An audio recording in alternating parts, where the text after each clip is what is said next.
in the heart of Paris, where elegance masks secrets, a single cup of coffee turns deadly. Madame Elise Dubois, a woman of charm and enemies, collapses in the opulent Café de la Pépius, de la poised by cyanide. Hercule Poirot, the master detective, steps into a web of passion, greed, and betrayal. An artist's obsession, a seamstress's grudge, a businessman's ambition, a widow's vengeance each hides a motive. As lavender-scented threats unravel, Poirot's little grey cells race against time to unmask a killer before the final curtain falls. Who poisoned the Paris Café? Chapter 1. The Café de la Pépius, autumn of 1925, draped Paris in a mantle of amber and gold.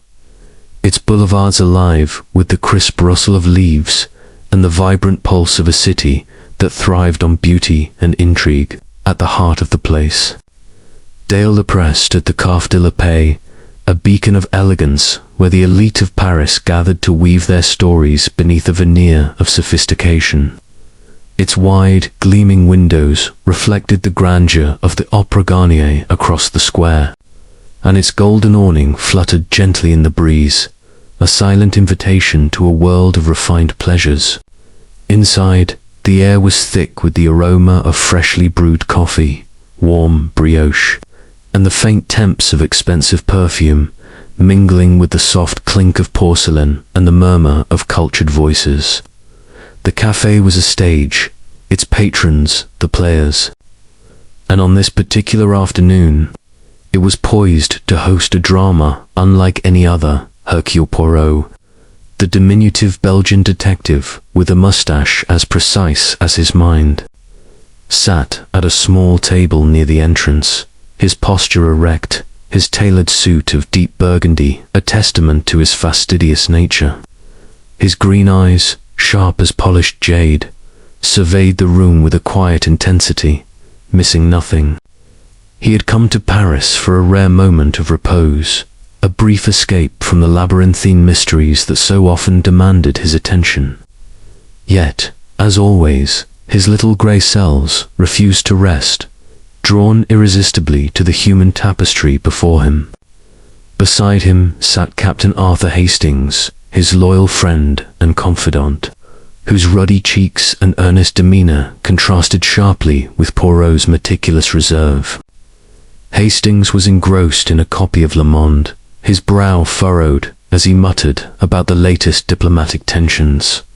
"Really, Poirot," Hastings said, folding the newspaper with a flourish, "this place is the very heart of Paris.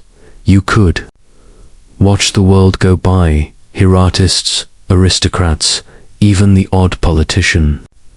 It's like a living novel." His voice carried the enthusiasm of a man who found joy in the spectacle of life, and Poirot, though he inclined his head indulgently, was already dissecting the scene with surgical precision. "Mon ami," replied, his voice soft but deliberate, "it is not the world that interests Hercule Poirot, but the secrets it conceals. The glance, the gesture, the unspoken word, these are the keys to the human heart, and the heart it always betrays."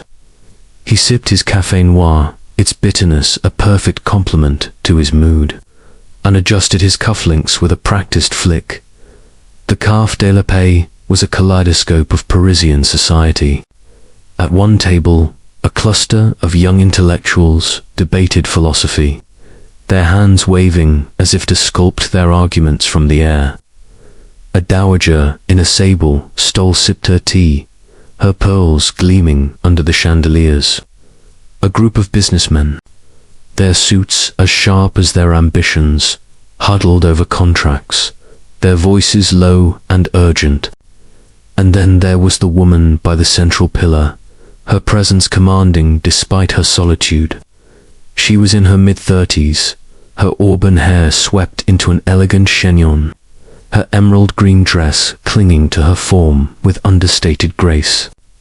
Her eyes, a striking shade of amethyst, held a distant intensity, as if she were waiting for something or someone. She sipped her coffee slowly, her gloved fingers lingering on the cup, her gaze occasionally darting toward the entrance. Poirot's attention fixed on her. Not for her beauty, though it was undeniable, but for the subtle signs of unease in her posture. Her shoulders were slightly tensed, her lips pursed as if suppressing a thought.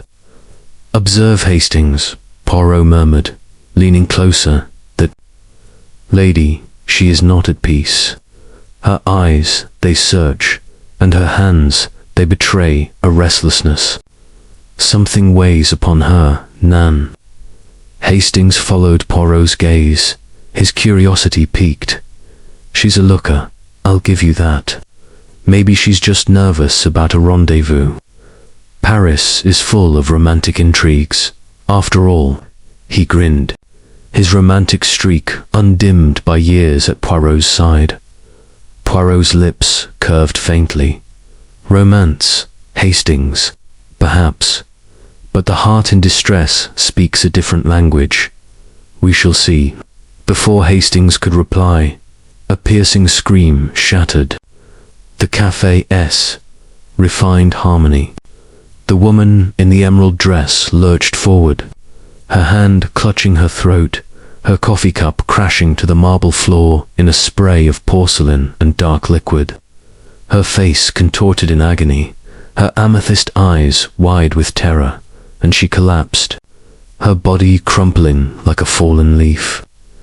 The café erupted into pandemonium. Chairs scraped, voices rose in alarm, and a waiter dropped a tray of glasses, their crash echoing like gunfire. Patrons surged forward, some frozen in shock, others calling for a doctor. Poirot was on his feet in an instant, his small frame moving with surprising agility through the chaos. "Hastings," VTK commanded, his voice cutting through the din like a blade to her side. He reached the woman before the crowd, kneeling beside her with a calm that belied the urgency of the moment. Her pulse was faint, her breathing ragged, and a faint, bitter scent like burnt almonds lingered on her lips. "Cyanide," Poirot whispered, his eyes narrowing. "Mon Dieu, it is murder." Hastings, pale but resolute, hovered at his shoulder. "Good Lord, Poirot, is she?"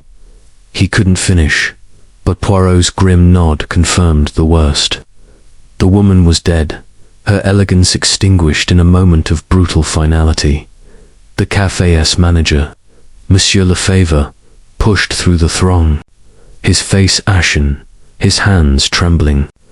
"Monsieur, please, step back. The police are coming," he pleaded, his voice cracking. Poirot rose, his gaze sweeping the scene with the precision of a camera. The spilled coffee, the scattered porcelain, the faces of the onlookers each, was a clue etched into his memory. "Hastings," he said quietly, "note the positions of all present. The moment of the crime, it is a canvas, and we must preserve its details." The police arrived swiftly, led by Inspector Giraud of the street, a tall man with a hawkish nose and a mustache that seemed to bristle with impatience. His disdain for Poirot was well known, and he wasted no time in asserting his authority. "Monsieur Poirot," he said, his tone dripping with condescension, "what brings you to this grim affair? This is a matter for professionals, not amateurs with a penchant for theatrics." Poirot's smile was as smooth as polished marble. "Theatrics, Inspector, non. Hercule Poirot seeks only the truth, and the truth, it begins with observation.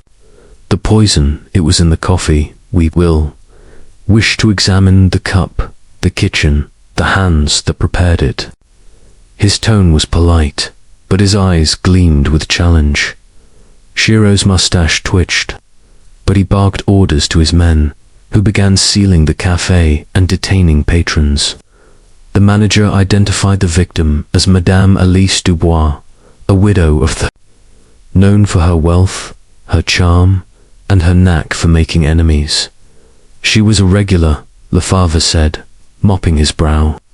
Always with admirers, artists, businessmen, society ladies. But today, she came alone, which was unusual. His voice faltered, and Poirot's mind seized on the detail. Solitude, for a woman like Madame Dubois, was a statement, not a habit. As the police questioned the crowd, Poirot moved among them, his questions gentle but piercing. He noted 4 figures whose proximity to the crime demanded attention. First was Monsieur Julien Moreau, a poet with a lean frame and soulful eyes, who had been writing at a nearby table, his gaze often drifting toward Madame Dubois. His notebook, open to a page of florid verse, suggested a romantic fixation. Next was Mademoiselle Claire Valette, a young waitress with auburn curls and a timid air, who had delivered the fatal coffee. Her hands shook as she recounted her actions, her voice barely audible. Then there was Monsieur Etienne Larocque, a financier with a silver tongue and a reputation for ruthless deals, who had been seen arguing with Madame Dubois earlier that day.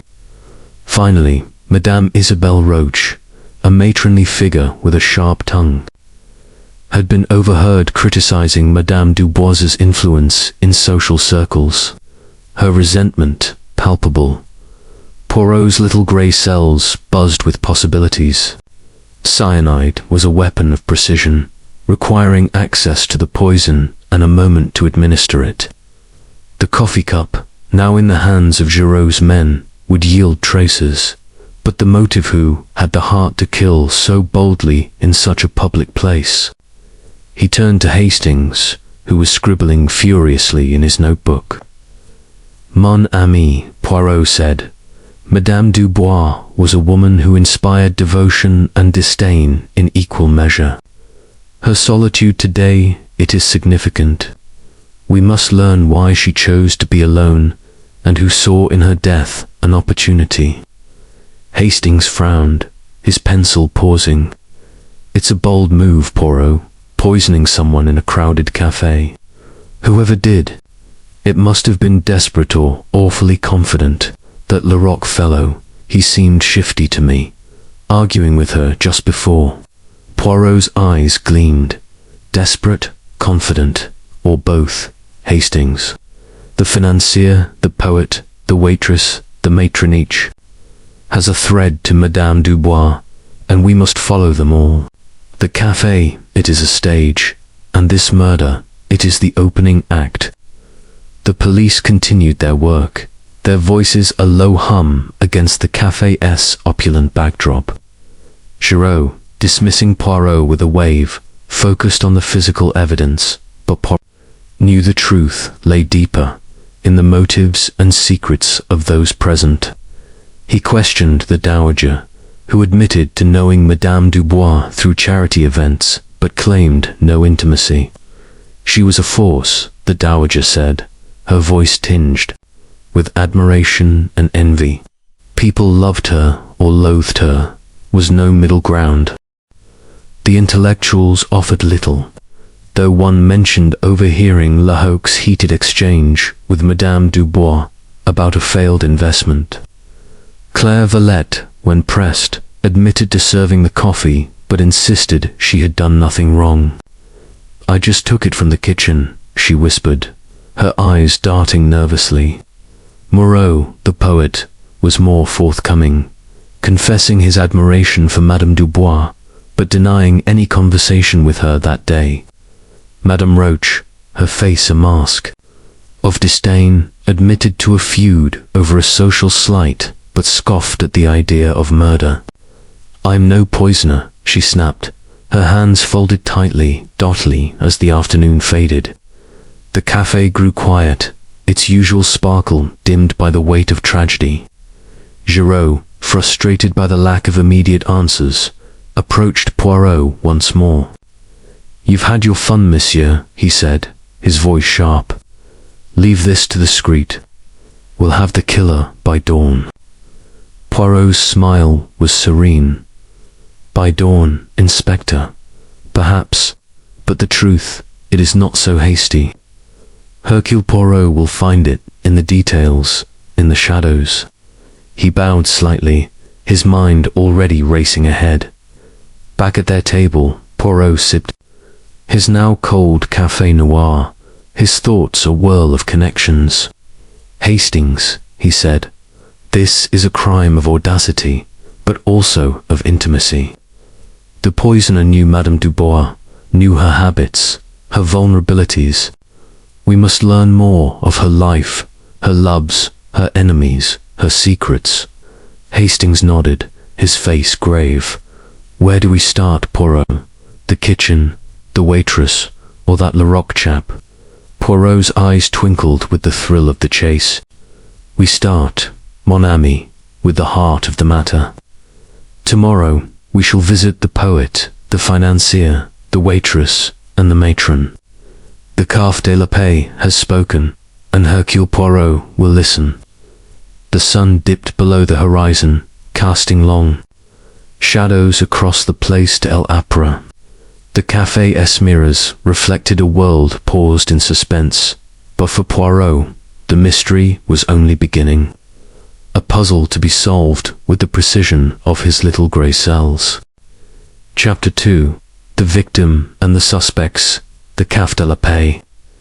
So recently, a haven of Parisian elegance had transformed into a stage of suspicion, its air thick with the weight of tragedy.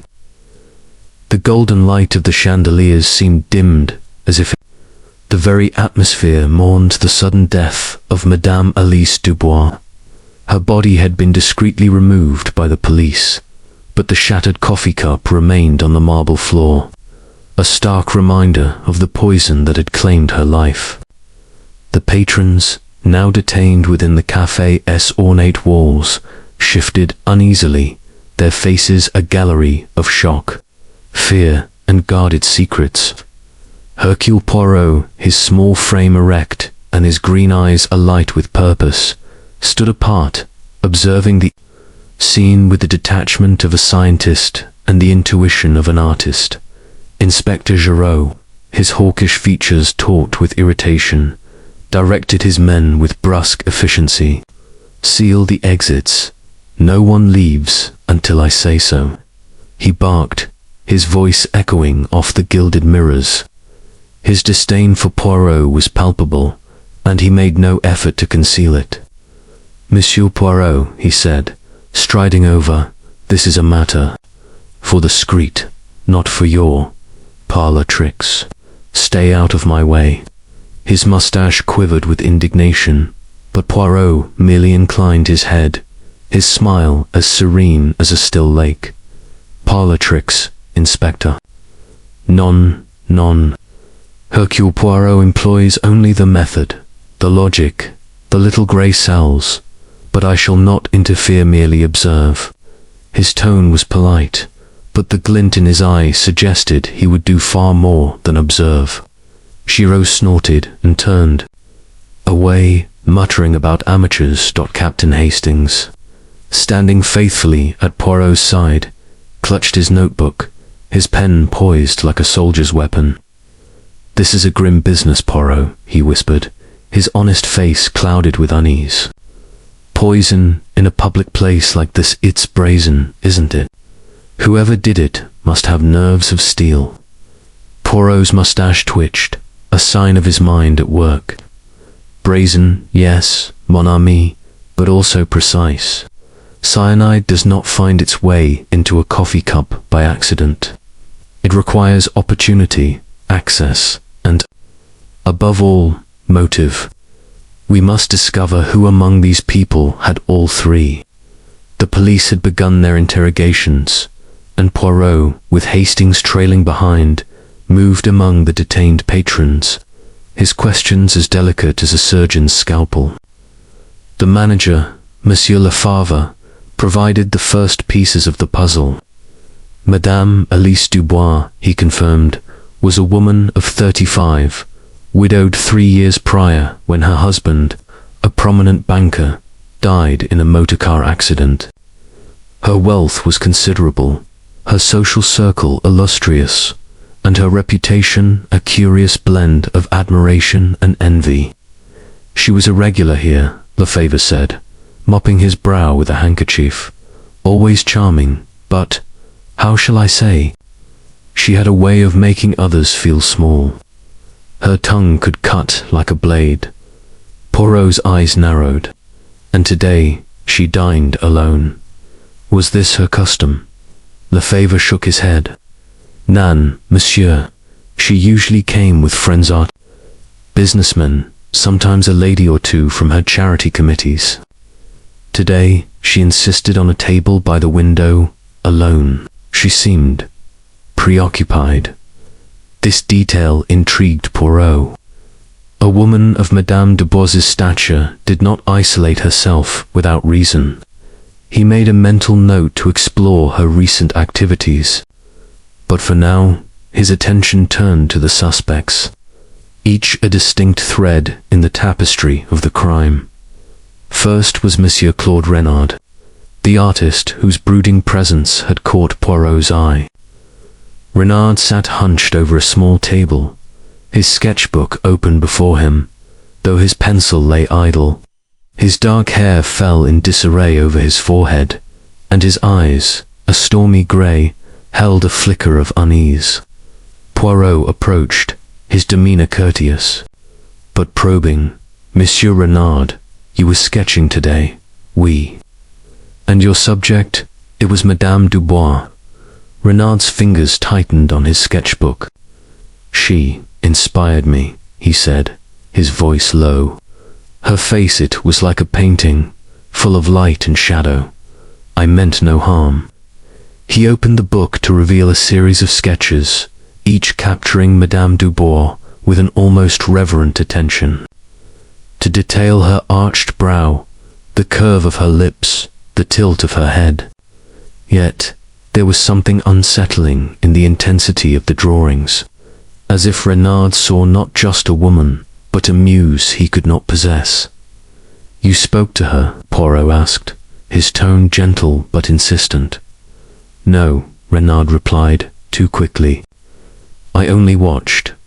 She never noticed me. His gaze dropped, and Poirot sensed a lie, or at least a half-truth. Renard's obsession was clear, but was it enough to drive him to murder? Next was Mademoiselle Sophie Leroux, the young waitress who had served Madame Dubois her fatal coffee. She stood near the counter, her delicate frame trembling as she twisted, a damp napkin in her hands. Her blonde hair was pinned neatly, but her blue eyes were wide with fear, like those of a cornered animal. Poirot approached her with the care one might use with a frightened child. Mademoiselle, he said, you brought Madame Dubois her coffee. Tell me, did you notice anything unusual? A request, a gesture, perhaps someone near her table? Sophie's lips quivered. I did as she asked, monsieur. Just coffee, black, no sugar. I set it down and left. I swear, I didn't do anything. Her voice cracked, and tears welled in her eyes. Poirot noted her distress, but pressed gently. You knew Madame Dubois before today, did you not? Sophie hesitated, then nodded. I was her seamstress for a time. She dismissed me last month, said my stitches were careless. But I would never, she stopped, her hands flying to her mouth. Poirot's mind catalogued her words. Dismissal, humiliation, a motive born of resentment. Yet her fear seemed genuine, and cyanide was not a weapon one wielded lightly. The third suspect was Monsieur Philippe Beaumont, the businessman whose polished exterior masked a restless energy. Poirot found him near the café's entrance, speaking in low tones to a police officer, his charm undimmed by the circumstances. Beaumont was in his early 40s, with sleek dark hair and a smile that suggested he was accustomed to getting his way. Monsieur Poirot, he said, extending a hand, A terrible affair, this. Poor Lisa. I barely knew her, you understand, just a passing acquaintance. Poirot's smile was polite, but unyielding. And yet, monsieur, you were seen speaking with her earlier today. A heated conversation, perhaps. Beaumont's smile faltered, but he recovered quickly. A trifle, nothing more. We discussed a mutual investment. I left to meet a client. Business waits for no man. His alibi was smooth, but Poirot noted the absence of specifics. Beaumont had left the café moments before Madame Dubois's collapse. Convenient absence, or a calculated one. Finally, there was Madame Colette Vassar, the older woman whose severe countenance seemed at odds with the café's lively atmosphere. She sat rigidly at a table, her gloved hands folded, her grey eyes cold as winter. Poirot approached her, with a deference due her age, but his questions were sharp. Madame Vassar, you are acquainted with Madame Dubois. There was, perhaps, no love lost between you. Her lips thinned. I make no secret of it, monsieur. Elise Dubois was a grasping, deceitful woman. She swindled my family out of land that belonged to us. I confronted her, yes, but I did not kill her. Her voice was steady, her gaze unwavering, but Poirot sensed a depth of anger that ran like a current beneath her composure. A woman of such pride could be dangerous, but would she resort to poison? As the police continued their work, Poirot retreated to a corner with Hastings, his mind a whirl of impressions. Mon ami, he said, we have 4 suspects, each with a thread connecting them to Madame Dubois. Renard, with his artist's passion, Sophie, with her wounded pride, Beaumont, with his secrets, and Vassar, with her vendetta. But the poison is the key. It is swift, silent, and requires a hand both bold and cunning. Hastings frowned, his pencil tapping his notebook. But who had the chance, Poirot? The coffee came from the kitchen, didn't it? Surely the waitress is the most likely. Poirot shook his head. The kitchen, yes, but the opportunity is wider than you think. The cup, the tray, the moment of distraction, any could have been the point of entry. We must learn more of Madame Dubois's life, her enemies, her allies, her secrets. Only then will the pattern emerge. The café grew quieter as the police began releasing patrons with no direct connection to the crime. Giraud, still bristling, approached Poirot once more. You've had your look, monsieur. Now leave this to me. I'll have the killer by morning. His confidence was unshaken, but Poirot's smile suggested otherwise. By morning, Inspector, perhaps, but Hercule Poirot will have the truth, and the truth is never hasty. With a slight bow, he turned to Hastings. Come, mon ami, we have work to do. The Café de la Paix holds its secrets, but they will not hide from Poirot. The evening settled over Paris, the city's lights twinkling like stars against the velvet sky. But within the café, the shadow of murder lingered, and Poirot's little grey cells were already weaving the threads of suspicion into a tapestry of truth. Chapter 3. The Artist's Secret. The evening air of Paris carried a crisp edge as Hercule Poirot and Captain Hastings stepped out of the Café de la Paix, the clamour of the tragedy now muted behind the heavy glass doors. The Place de la Paix glittered under the street lamps, its grandeur undimmed by the darkness. But Poirot's mind was far from the city's sparkle. His green eyes, sharp and unyielding, reflected a singular focus, the puzzle of Madame Elise Dubois's death. The cyanide, the coffee, the suspects each, was a piece in a mosaic, and Poirot was determined to uncover the pattern. Mon ami, Poirot said, adjusting his hat with a precise tilt. We must begin with the heart of the matter. Monsieur Claude Renard, the artist, he intrigues me. His sketches of Madame Dubois betray a fascination, perhaps an obsession. We shall pay him a visit. Nan Hastings, bundled in his overcoat, nodded eagerly. He did seem awfully fixated on her. Poirot, those drawings, well, they were almost too intimate, weren't they? But do you really think he's the poisoning type? Seems more the brooding sort to me. Poirot's moustache curved in a faint smile. The heart, Hastings, can brood and poison with equal fervor. We must discover what lies beneath his passion. To his studio, then. Renard's address, obtained from the café's manager, led them to a narrow street in Montmartre, where the bohemian pulse of Paris throbbed in the flickering glow of gaslights. The artist's studio was a cramped attic above a bakery, its windows streaked with soot and its door creaking on rusted hinges.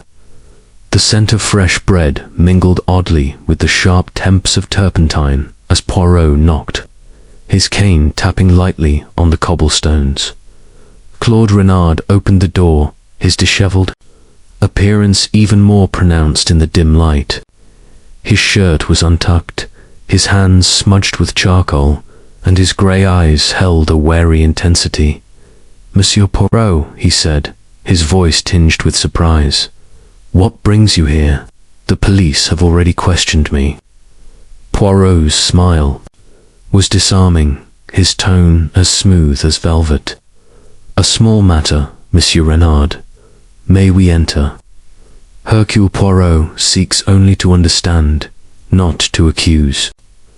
Reluctantly, Renard stepped aside, revealing a cluttered studio filled with canvases, easels, and the detritus of an artist's life paint tubes, crumpled sketches, and half-empty bottles of wine. The walls were a gallery of Renard's work.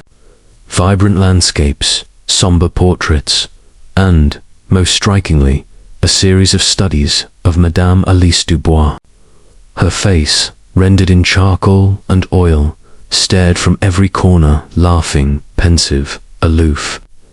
The sheer volume of the portraits was startling, and Hastings, unable to contain himself, let out a low whistle. Good heavens, Renard, you've got a regular shrine to her here. Renard flushed, his hands clenching.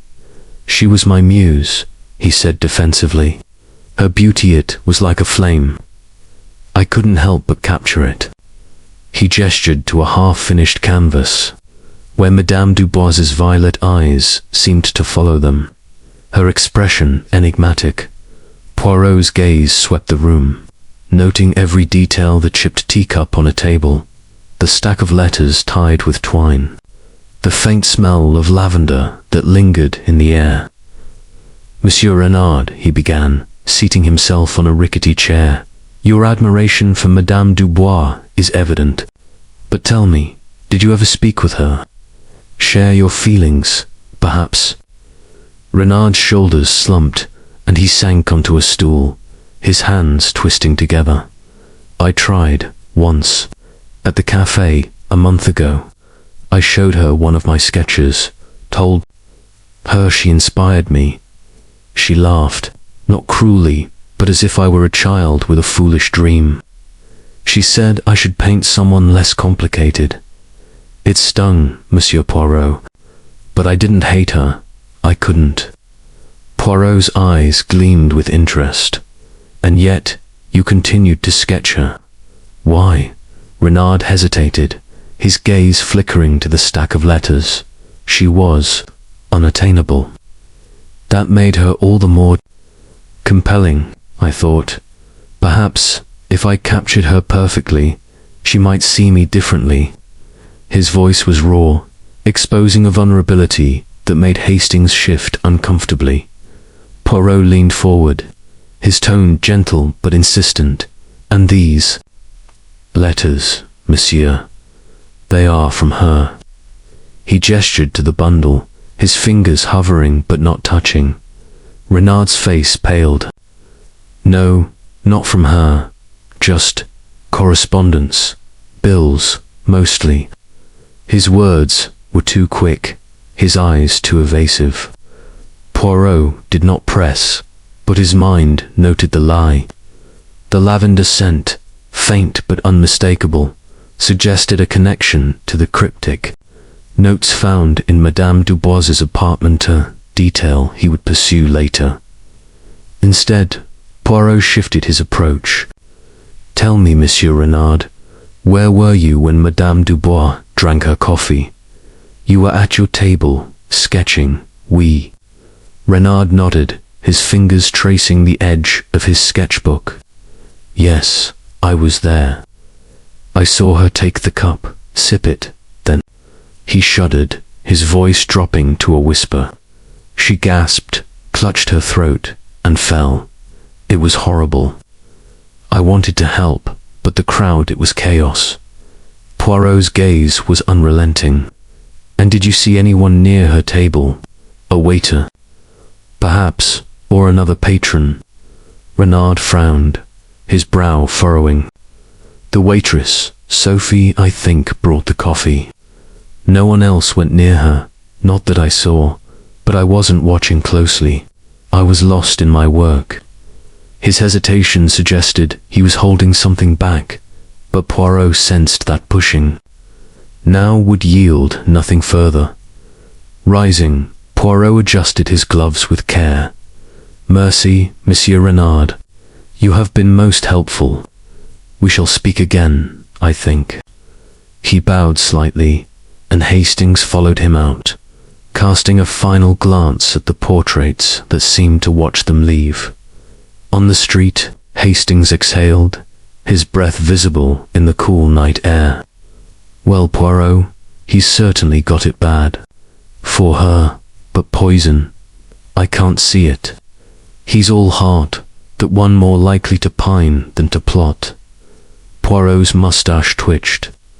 The heart, Hastings, is a complex organ. It can love and hate in equal measure. Renard's obsession is a motive, but is it the motive? We must consider the others, Sophie, Beaumont, Vassar, and we must find those letters. The lavender, it is a clue, Nan. It links the studio to Madame Dubois's secrets.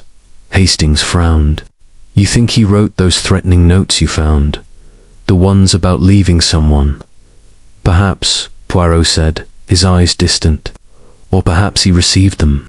The truth, mon ami, is like a painting. It reveals itself layer by layer. We shall peel back those layers, and the artist's secret will be ours. They walked back toward the heart of Paris, the city's lights a constellation of possibilities.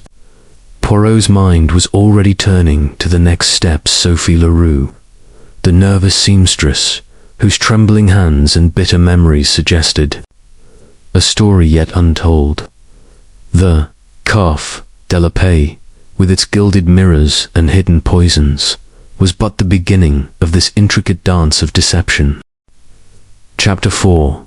The Seamstress's Tale. The morning sun filtered through the lace curtains of a modest boarding house in the Marais, casting delicate patterns on the worn wooden floor. Hercule Poirot, impeccably dressed in a dove-grey suit, stood at the threshold of Mademoiselle Sophie Leroux's lodging, his cane tapping lightly as he waited. Captain Hastings, ever at his side, adjusted his hat and glanced about, his expression a mix of curiosity and unease. The narrow street outside hummed with the daily rhythm of Paris vendors calling, carts rattling, children laughing, but within an air of quiet tension prevailed. Poirot had chosen to visit Sophie early, before the city fully awoke, to catch her unawares. The young seamstress, with her trembling hands and haunted eyes, had left an impression in the Café de la Paix. Her connection to Madame Elise Dubois but bitter hinted at a motive, and Poirot's little grey cells were eager to unravel her story. Mon ami, he said to Hastings, his voice low, the seamstress is young, nervous, perhaps fragile, but fragility can mask strength, and fear can hide guilt. We must listen carefully to her tale. Hastings nodded, his brow furrowed. She seemed terrified yesterday, Poirot. Hard to imagine her slipping cyanide into a coffee cup. But then, you always say it's the quiet ones who surprise you. Poirot's moustache twitched. Precisely, Hastings. The quiet ones, they carry their secrets like shadows. Let us see what light we can shed. The door creaked open, revealing Sophie Leroux in a simple cotton dress, her blonde hair pinned loosely, her blue eyes wide with apprehension. Monsieur Poirot, she said, her voice barely above a whisper. I didn't expect you. Is this about Madame Dubois? Her hands twisted a frayed handkerchief, and Poirot noted the faint tremor in her fingers. Oui, mademoiselle, Poirot replied, his tone soothing. A small conversation, nothing more. May we enter? Sophie hesitated, then stepped aside, leading them into a cramped room furnished with a single bed, a sewing table cluttered with threads and needles, and a small window overlooking a courtyard. The air smelled faintly of lavender soap, a detail that sharpened Poirot's attention.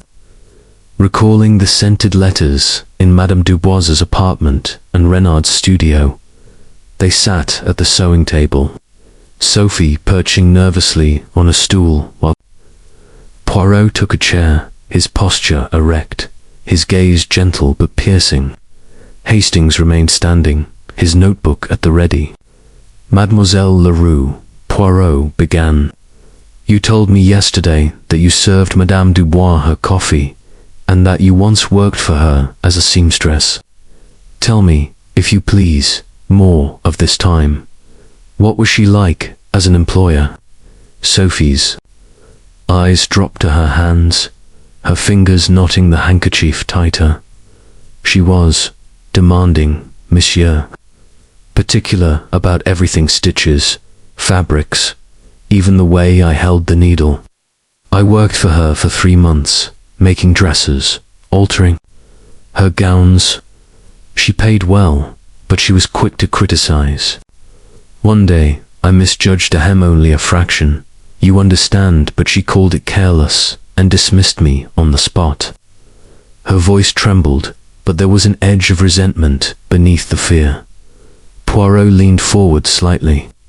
And this dismissal, it hurt you, Nan, to lose your position so abruptly. Sophie's cheeks flushed. It wasn't just the job, monsieur. It was the way she spoke to me like I was nothing, a clumsy girl with no talent.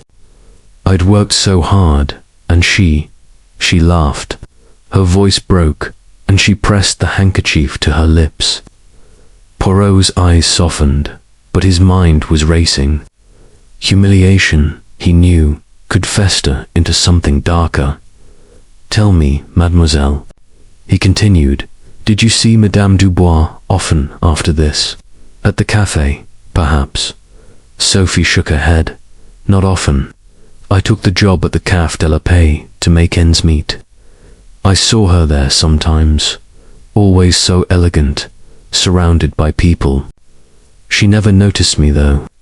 I was just the girl with the coffee tray. Her words carried a quiet bitterness, and Poirot noted it carefully. And yesterday, he said, his voice like silk, when you brought her the coffee, did you speak with her? Did she say anything unusual? Sophie's hands stilled, and her gaze flickered to the window. No, monsieur. She just asked for coffee, black, no sugar. I brought it from the kitchen, set it down, and left. I swear I didn't do anything to it. Her voice rose, a note of panic creeping in. Poirot's expression remained calm, but he was alert to her unease. You were near the kitchen then, he said. Did you see anyone else there? Another waiter, perhaps, or someone who should not have been?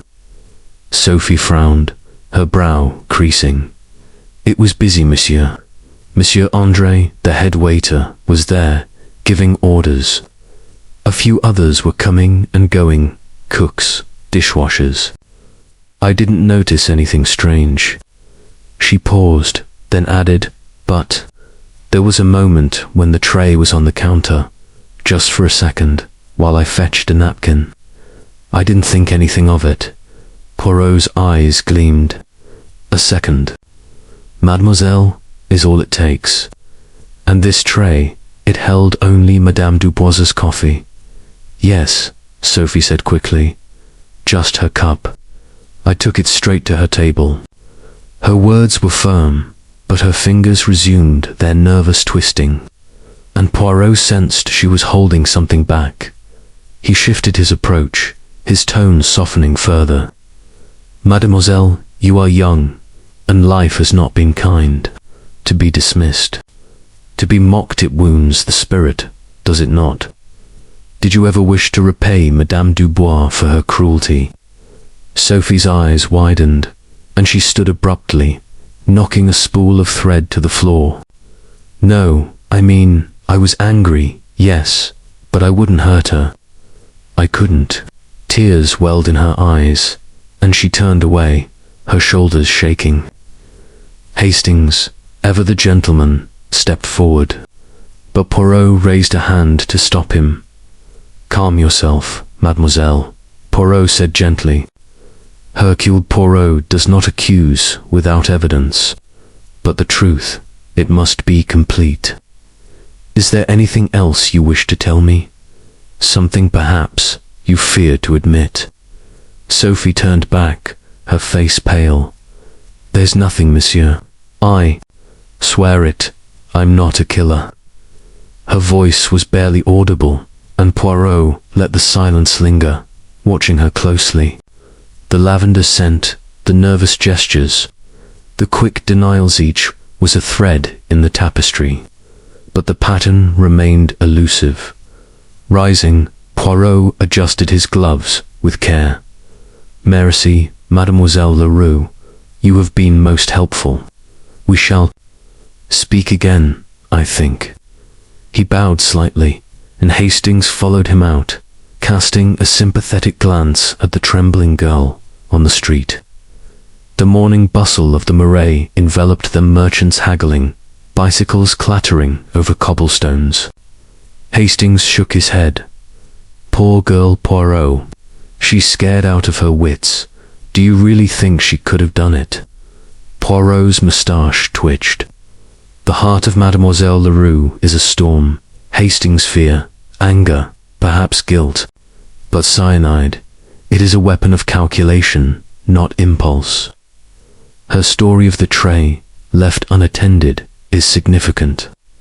A moment, as she says, is enough for a practiced hand. We must learn more of the kitchen, of Monsieur Andre, and of those who moved in its shadows. Hastings frowned. You think someone else tampered with the coffee? But who, and why frame Sophie, if that's what happened? Poirot's eyes gleamed with the thrill of the chase. Frame, mon ami, perhaps. Or perhaps she knows more than she says. The lavender scent, it follows us, does it not? From Madame Dubois's letters to Renard's studio, and now here. It is a thread, thin but strong. We shall follow it, and the truth will emerge. They walked toward the Seine, the city unfolding around them like a living canvas. Poirot's mind was already turning to the next piece of the puzzle, Monsieur Philippe Beaumont, whose charm and vague alibi suggested a man with secrets of his own. The Café de la Paix, with its gilded mirrors and hidden poisons, was a stage of deception, and Poirot was determined to unmask its players. Chapter 5. The businessman's alibi. The midday sun bathed the Seine in a silvery glow, its waters rippling like a sheet of liquid metal beneath the arches of the Pont Neuf. Hercule Poirot, his charcoal suit immaculate despite the warmth, walked with measured steps toward the imposing offices of Beaumont Enterprises, a sleek building of glass and stone on the Quai des Grands Augustins. Captain Hastings, ever his shadow, strode beside him, his face flushed from the brisk pace and the weight of their morning's discoveries. The interview with Sophie Leroux had left Poirot's little grey cells buzzing, the faint scent of lavender and the seamstress's nervous denials adding fresh threads to the tapestry of Madame Elise Dubois's murder. Now, Poirot turned his attention to Monsieur Philippe Beaumont, the polished businessman whose charm and convenient absence from the Café de la Paix demanded scrutiny. Mon ami, Poirot said, his voice as precise as the click of his cane on the pavement. Monsieur Beaumont is a man of surfaces smooth, reflective, like the mirrors of the café. But beneath, there is always a shadow. His alibi, it is vague, none. We must test its strength. For a man who leaves a scene moments before a crime is either very fortunate or very clever. Hastings nodded, his brow creasing. He's a slippery one, Poirot. All that talk of a client meeting, it's too tidy. Don't you think? And he was arguing with Madame Dubois earlier. I'd wager there's more to it than he's letting on. Poirot's moustache twitched, a sign of amusement or agreement, perhaps both. Wager Hastings. Non. Hercule Poirot does not wager. He observes, he deduces. Beaumont's charm is a mask, and we shall see what lies behind it. The offices of Beaumont Enterprises were a monument to ambition, their polished marble floors and towering windows exuding wealth and power. A receptionist, her manner as crisp as her starched blouse, led them to Beaumont's private suite on the top floor, where the view of the Seine was a breathtaking panorama. Philippe Beaumont rose from behind a mahogany desk, his tailored suit accentuating his broad shoulders and confident smile. His dark hair was slicked back, and his hazel eyes sparkled with a practiced warmth that did little to disarm Poirot. Monsieur Poirot, Captain Hastings, Beaumont said, extending a hand. A pleasure, though I wish it were under happier circumstances. This business with Madame Dubois is dreadful. How can I assist you? His voice was smooth, his demeanor that of a man accustomed to steering conversations. Poirot seated himself in a leather chair, his posture erect, his gaze unwavering. Monsieur Beaumont, you were at the Café de la Paix yesterday, speaking with Madame Dubois. A heated discussion, perhaps. And then you left, just before her tragic end. Tell me, if you please, of this meeting you claim to have attended. Beaumont's smile remained, but a flicker of tension crossed his eyes. A business matter, Monsieur Poirot. Elise Madame Dubois and I were partners in a venture, a real estate deal. We had a minor disagreement about terms, nothing serious. As for my leaving, I had an appointment with a client, Monsieur Dupont, at his office across the city. I was there when I heard the news. He leaned back, his hands clasped, the picture of ease. Poirot's fingers traced the silver handle of his cane. This Monsieur Dupont, he can confirm your presence. And at what hour, precisely, did you arrive? Beaumont's smile tightened. I reached his office around 2 o'clock. He'll vouch for me, I'm sure. It was a routine meeting discussing investments. Nothing out of the ordinary. His words were measured, but Poirot noted the slight pause before 2 o'clock, as if the time were an afterthought. And this disagreement with Madame Dubois, Poirot continued, his tone deceptively mild. It was, as you say, minor. Yet witnesses describe raised voices, a certain intensity. What was the nature of this venture that caused such friction? Beaumont's fingers drummed lightly on the desk, a gesture so fleeting it might have gone unnoticed by a less observant eye. It was a land deal in the south of France.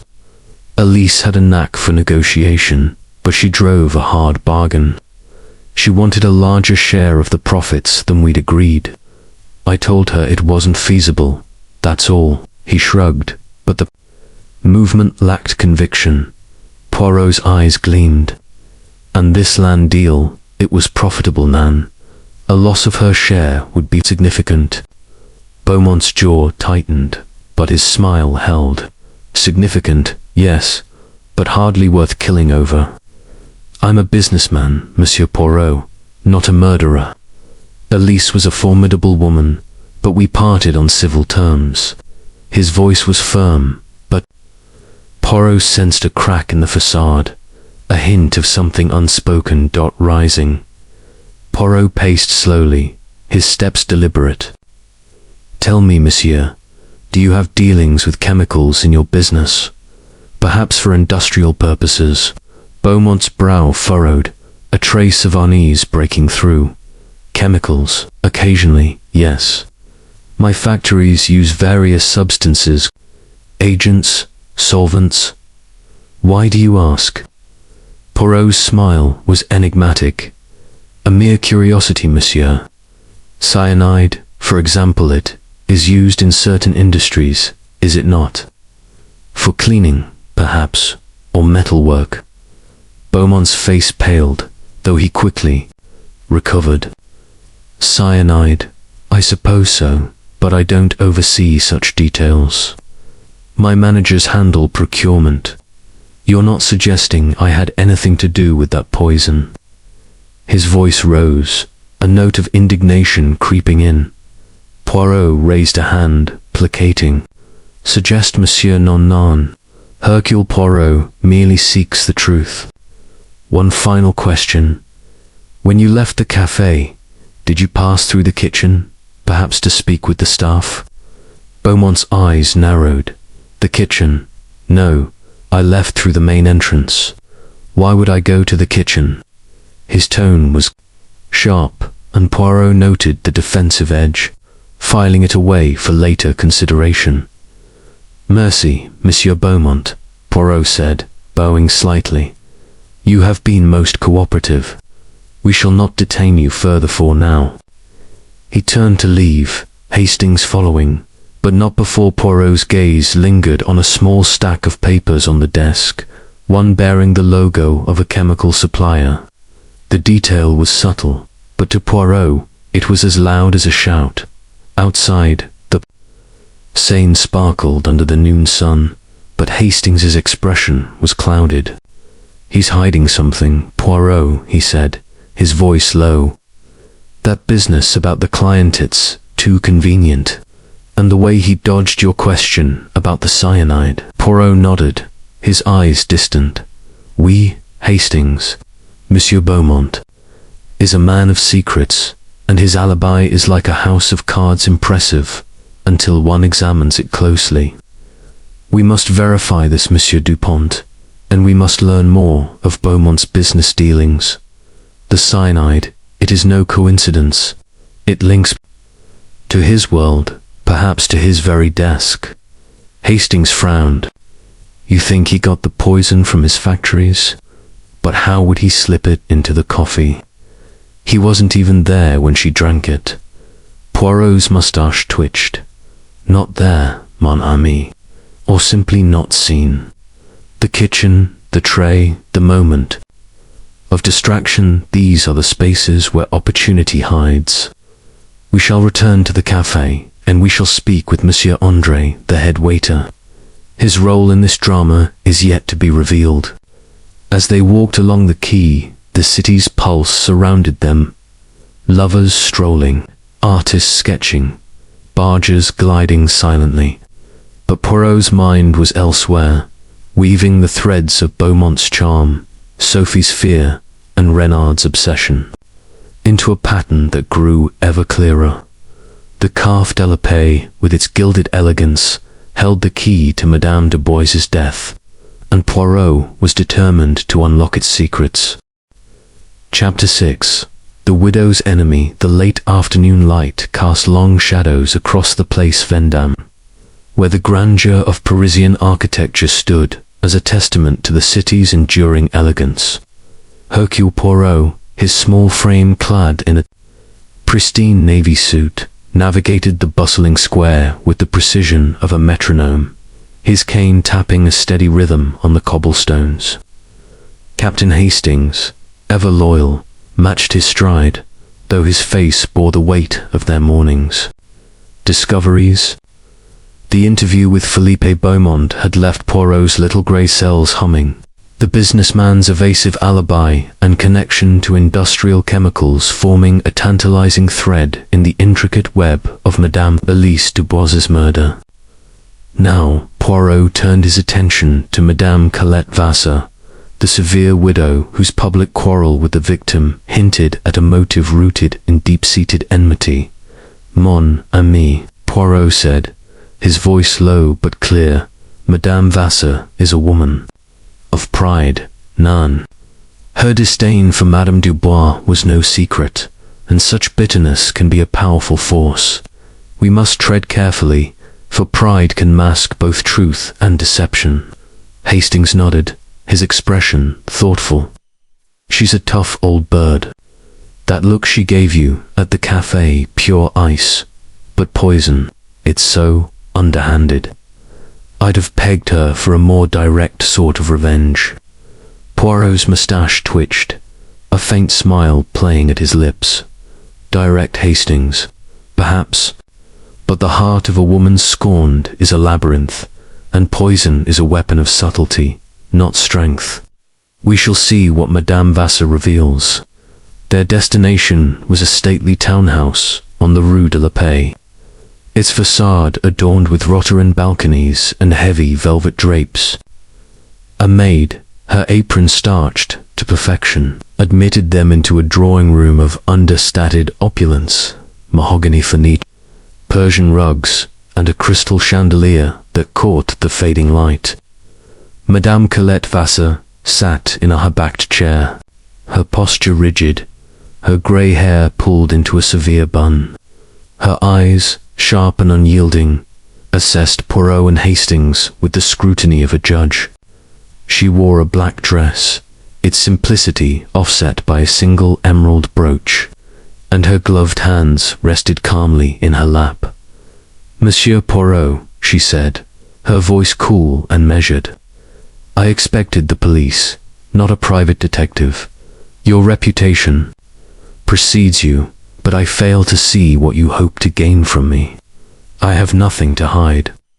Her tone was defiant, but Poirot detected a faint tremor, a crack in her formidable armor. "Madame," Poirot replied, seating himself with a graceful bow. "Hercule Poirot seeks only the truth. You knew Madame Dubois well, did you not? And there was, I understand, a disagreement, matter of land, perhaps." Madame Vassar's lips thinned, her eyes narrowing. "A disagreement. That is a polite way to describe theft, monsieur. Lisa Dubois swindled my family out of a parcel of land in Provence, a vineyard that had been ours for generations.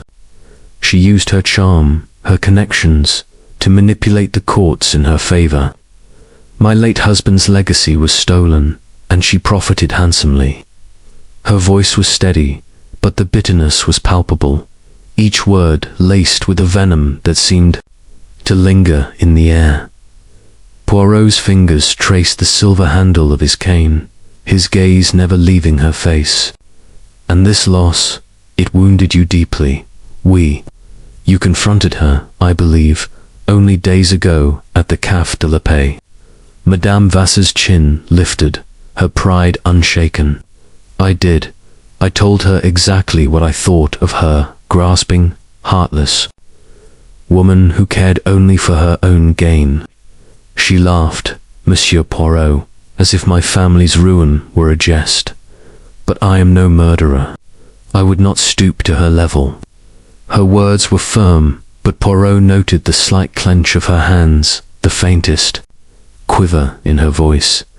Hastings, standing near a bookcase, shifted uncomfortably.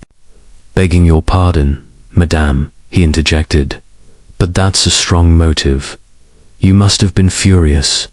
Anyone would be." Madame Vass's gaze turned to Hastings, her eyes like steel. "Fury, Captain, does not make a killer. I am. A Vassami family does not resort to such cowardly acts as poison. If I wished to harm Elise Dubois, I would have done so openly, not skulked in the shadows." Poirot leaned forward, his tone soft but probing. "And yet, madame, poison is a weapon of opportunity. Tell me, were you at the café long yesterday? Did you see who served Madame Dubois her coffee, or perhaps who lingered near her table?" Madame Vass's brow furrowed, as if recalling the scene. "I arrived shortly before noon, intending to meet a friend. I saw Elise at her table, alone, as was not her custom.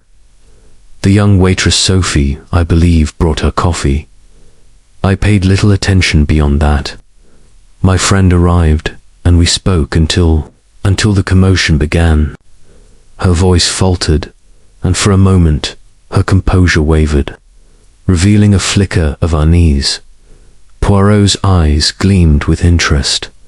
"And this friend, madame, they can confirm your account?"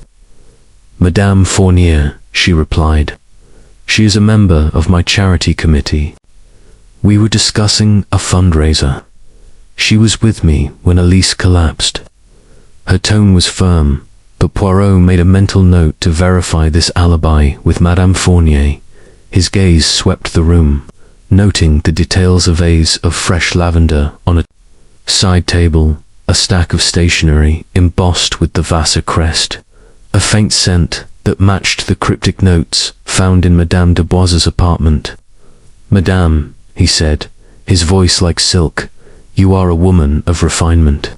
Do you, perhaps, favor lavender in your correspondence? It is a charming touch, Nan." Madame Vass's eyes widened briefly, but she recovered quickly. "Lavender, I use it occasionally, as do many. It is hardly unique, Monsieur Poirot. Are you suggesting I wrote to Elise?"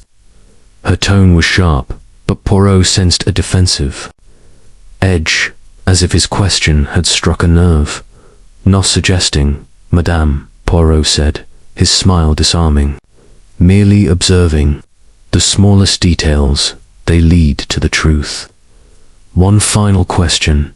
Did you ever visit Madame Dubois's apartment, perhaps to discuss this land dispute?" Madame Vass's lips pursed.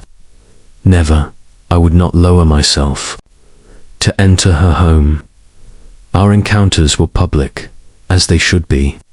Her words were resolute, but Poirot noted the rigidity in her posture, the way her fingers tightened around her gloves. Rising, Poirot adjusted his hat with care. "Merci, madame. Vassar, you have been most forthcoming. We shall not trouble you further for the moment." He bowed, and Hastings followed him out, casting a glance at the lavender vase as they left in the fading light of the Place Vendôme. Hastings exhaled, his breath visible in the cooling air. "She's a force, isn't she, Poirot? All that talk of pride and family. Honor, I believe she hated Madame Dubois, but poison, it doesn't fit her, somehow." Poirot's moustache twitched. "Does it not, mon ami? Pride can drive a woman to desperate acts, and poison is the weapon of those who wish to strike without being seen. The lavender, it is no coincidence, it links her to the notes, to Renard, to Sophie. But is she the author, or merely another thread in the web?" Hastings frowned. "You think those notes are the key, but who were they threatening? Madame Dubois, or someone else?" Poirot's eyes gleamed with the thrill of the chase. That, Hastings, is the question. We must learn more of Madame Dubois's life, her lovers, her enemies, her secrets. The Café de la Paix is a stage, and Madame Vassar is but one player. Tomorrow, we return to the café, to Monsieur André and the kitchen where the poison found its way. As they walked toward their hotel, the city's lights flickered like a constellation of clues. Poirot's mind was a whirl of possibilities, each suspect a piece in the puzzle of Madame Dubois's death. The widow's enemy had revealed much, but the truth remained elusive, hidden in the shadows of pride and vengeance. Chapter 7. The hidden correspondence. The twilight draped Paris in a soft veil of indigo, the city's lights winking like stars against the deepening sky. Hercule Poirot, his silhouette sharp in a tailored overcoat, stood before the elegant facade of Madame Elise Dubois's apartment on the Rue de Rivoli. The building's cream-colored stone and Rothian balconies exuded a quiet opulence, a fitting stage for a woman whose life had been as vibrant as it was enigmatic. Captain Hastings, ever at Poirot's side, adjusted his scarf against the evening chill, his face a mixture of anticipation and unease. The interviews with Claude Renard, Sophie Leroux, Philippe Beaumont, and Madame Colette Vassar had woven a complex tapestry of motives, but the thread of lavender-scented notes first glimpsed in Madame Dubois's journal and echoed in the suspects' lives beckoned Poirot like a siren's call. Mon ami, Poirot said, his voice a measured cadence. The life of Madame Dubois holds the key to her death. These letters, they are not mere correspondence, they are whispers of secrets, threats veiled in elegance. We must explore her world, her intimates, her enemies. The truth lies hidden, but Hercule Poirot will find it. Hastings nodded, his breath visible in the cool air. Those notes you found, Poirot, they're dashed peculiar. Leave him, or you will regret it. Sounds like a lover's quarrel, doesn't it? But who was she entangled with? Beaumont, maybe. Poirot's mustache twitched, a faint smile betraying his amusement. A lover, Hastings, perhaps, but the heart of Madame Dubois was a labyrinth, and we must navigate it with care. To her apartment, then, where the shadows of her life await. The concierge, a dure woman with a pinched face, admitted them after a brief exchange, her reluctance overcome by Poirot's impeccable courtesy and a discreet reference to the street.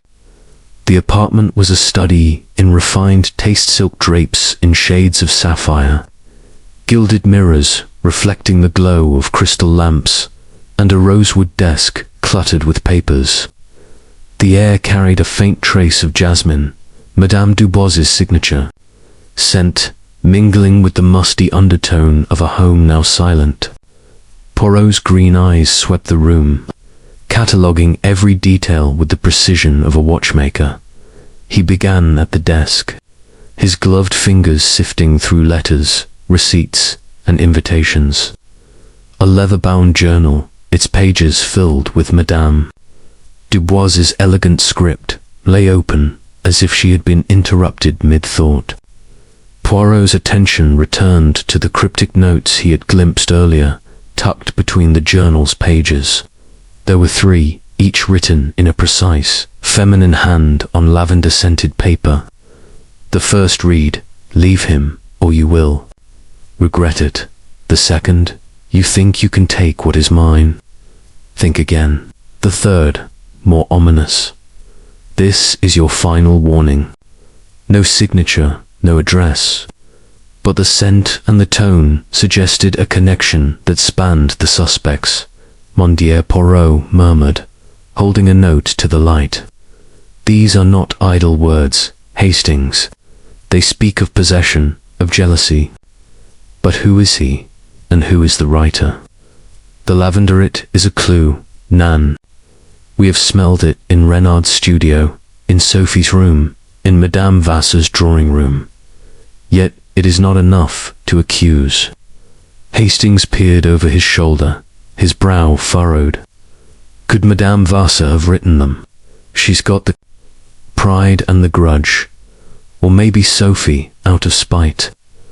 But Renard, he admitted to writing notes, didn't he? Poirot shook his head, his fingers tracing the paper's edge. Renard confessed to notes of admiration, not threats. These are different. Hastings a woman's hand, I think, and a woman's passion. But we must not assume. We must verify. He tucked the notes into his pocket, careful to preserve their integrity, and continued his search. Among the papers, Poirot found a ledger detailing Madame Dubois's financial dealings. Her wealth, inherited from her late husband, was substantial. But recent entries showed significant investments in a land deal in Provency, same venture Beaumont had mentioned, and the source of Madame Vassar's bitterness. The ledger noted payments to Beaumont Enterprises, but also a curious withdrawal of funds to an unnamed party, marked only with the initials. C.R. Poirot's eyes narrowed. Claude Renard, or another player yet to be revealed. A photograph on the desk caught his attention, a candid image of Madame Dubois, laughing at a garden party, her arm linked with a man whose face was turned away. The man's posture suggested familiarity, and Poirot noted the cufflinks embossed with a crest that matched those on Beaumont's desk. "Aha," Poirot said softly. "The threads, they begin to weave together. But the pattern, it is not yet clear." Hastings, rummaging through a drawer, held up a small velvet box. "Look at this." Poirot, a locket. "There's an inscription inside. To Elise, forever. No initials, though. A gift from a lover, perhaps." Poirot examined the locket, its delicate filigree work gleaming in the lamplight. "Forever is a long time, Hastings, but love, it can turn to hate in an instant. We must learn who gave this to her." He pocketed the locket, his mind already turning to the next step. Leaving the apartment, they descended to the street, where the evening bustle of Paris enveloped them, carriages clattering, street vendors calling, lovers strolling hand in hand. Hastings's voice broke the silence. "Those initials, C. Ardu, you think they're Renard's? Could he have been more than just an admirer?" Poirot's eyes gleamed in the twilight. "Possible, mon ami, but unlikely. Renard's passion is that of the artist, not the financier. The initials may belong to another, or they may be a distraction. The lavender notes, they are the heart of this mystery.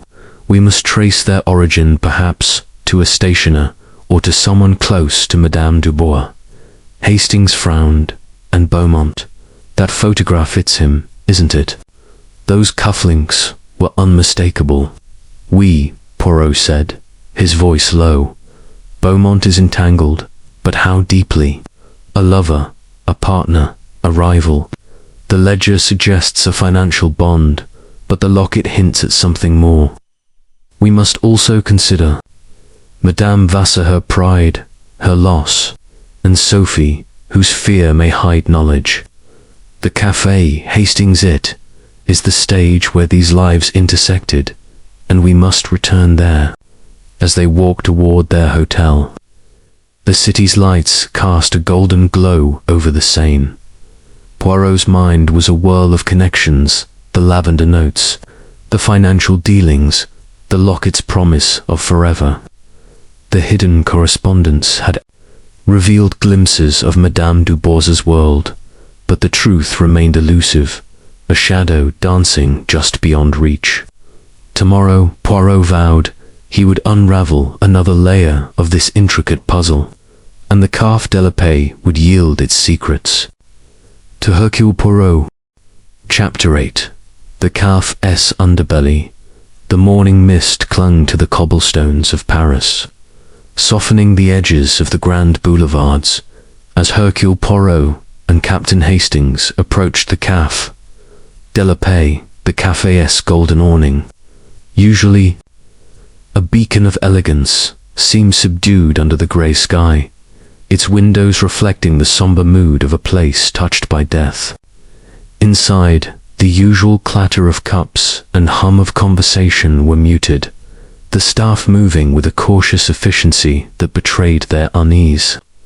The murder of Madame Elise Dubois had cast a shadow over the establishment, and Poirot, his sharp green eyes scanning every detail, was determined to probe the darker corners of this gilded stage, the kitchen, the storerooms, the underbelly where secrets might lurk. Mon ami, Poirot said, his voice low as he adjusted his pristine gloves. The café is a microcosm of human nature, elegance above, chaos below.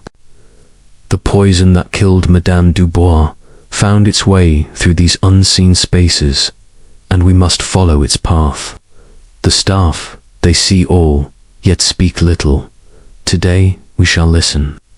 Hastings, his face flushed from the damp air, nodded. The kitchens. The key, isn't it, Poirot? That's where Sophie got the coffee. If someone tampered with it, they'd have had to slip in there unnoticed. But how? It's a busy place. Poirot's moustache twitched, a sign of his mind at work. Busy, oui, but even in chaos, there is opportunity. A moment's distraction, a turned back, these are the windows through which a murderer passes. We shall speak with Monsieur André, the head waiter, and explore this underbelly. They entered the café, where the manager, Monsieur Lefebvre, greeted them with a nervous bow.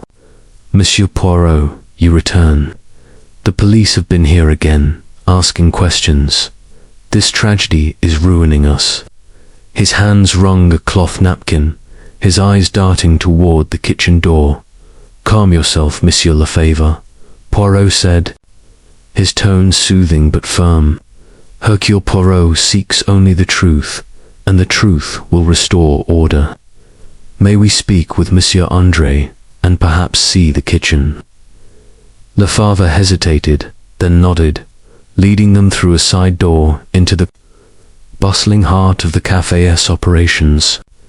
The kitchen was a hive of activity, cooks chopping vegetables, pots simmering, waiters weaving through with trays of pastries. The air was thick with the scents of butter, coffee, and something sharper, almost chemical.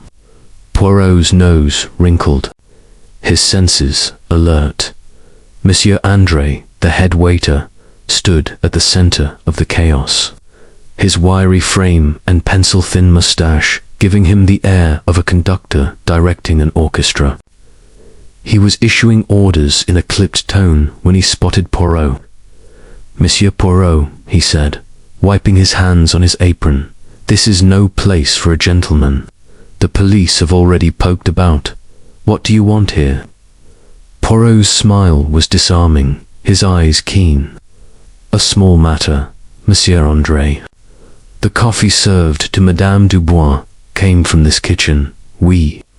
Tell me, who prepared it, and who had access to it before it reached her table? André's eyes narrowed, but he answered readily. The coffee. One of the cooks brewed each. Over there, he gestured to a burly man stirring a pot. Sophie took it from the counter to her table. I was here, overseeing everything. It's a busy morning, monsieur. No one had time to tamper with anything. His tone was confident, but Poirot noted the slight shift in his posture, a subtle defensiveness. And this counter, Poirot said, moving toward a polished steel surface where trays were assembled. It is where the coffee rested, perhaps, unattended, for a moment. He ran a gloved finger along the edge, his gaze sweeping the area. A small cabinet nearby caught his eye, its door slightly ajar, revealing rows of cleaning supplies bottles, jars, and a faint whiff of something acrid. Andre followed his gaze, his face tightening. Yes, the trays sit here briefly, but it's always busy. No, one could do anything without being seen. And those supplies, just for cleaning silverware, tables, that sort of thing.